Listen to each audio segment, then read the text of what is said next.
प्रसिद्ध उद्योगपति रतन टाटा का अंतिम संस्कार बृहस्पतिवार की शाम मध्य मुंबई स्थित एक शब्दाग्र में पूरे राज्य के सम्मान के साथ किया गया। लेकिन क्या आपको पता है कि रतन टाटा को मुखाग्नि किसने दी? दरअसल रतन टाटा को मुंबई पुलिस ने गार्ड ऑफ ऑनर दिया था। देश की आर्थिक राजधानी मुंबई में दिग्गज उद्योगपति रतन टाटा भावभीनी विदाई उन्हें दी गई। हजारों आम नागरिकों से लेकर दिग्गजों ने उनकी यात्रा से पहले उन्हें श्रद्धांजलि अर्पित की। रतन टाटा का अंतिम संस्कार 10 अक्टूबर शाम मध्य मुंबई स्थित एक शब्दागृह में पूरे राजकीय सम्मान के साथ किया गया। 86 साल के रतन टाटा का मुंबई के ब्रीच कैंडी अस्पताल में निधन हो गया। शब्दागृह में मौजूद धर्मगुरु का कहना था, अंतिम संस्कार पारसी परंपरा के ही अनुसार किया गया, लेकिन पारसी परंपरा के मुताबिक जो अंतिम संस्कार की विधि थी उसे बदला गया। करोड़ों लोगों के प्रेरणा स्रोत रहे। बिजनेसमैन रतन टाटा पंचतत्व में विलीन हो गए। रतन टाटा पारसी समुदाय से संबंध रखते थे, इसलिए उनका अंतिम संस्कार दफनाकर या अग्निदाह संस्कार से नहीं किया गया, बल्कि विद्युत शवदाह यानी इलेक्ट्रिक अग्निदाह से किया गया। इससे अलग अगर बात करें पारसी धर्म में अंतिम संस्कार के तरीके की, तो पारसी धर्म में किसी की मृत्यु के बाद उसके शव को प्रकृति को सौंप दिया जाता है। अंतिम संस्कार के इस तरीकों को टावर ऑफ साइलेंस कहते हैं। रतन टाटा के परिवार ने इलेक्ट अग्नि-10 से उनका अंतिम संस्कार करने का फैसला किया था।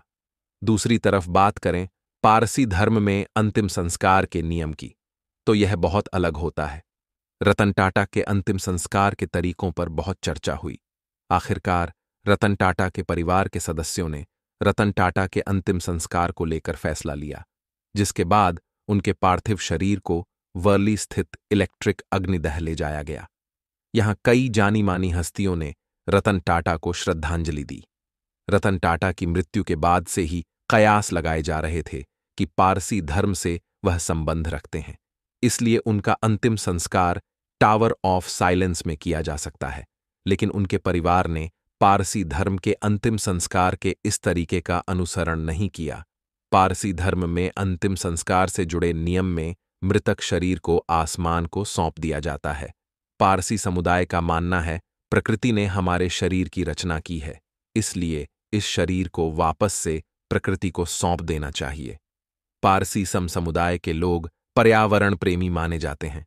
उनका मानना है मरने के बाद भी मनुष्य का शरीर प्रकृति के काम आ सकता है, इसलिए वह शव को गिद्धों के हवाले कर देते हैं, जिसे टावर ऑफ साइलेंस कहते हैं। मुंबई पुलिस ने रतन टाटा को श्रद्धांजलि और गार्ड ऑफ ऑनर दिया। पद्म विभूषण से सम्मानित रतन टाटा का बुधवार रात शहर के एक अस्पताल में निधन हो गया।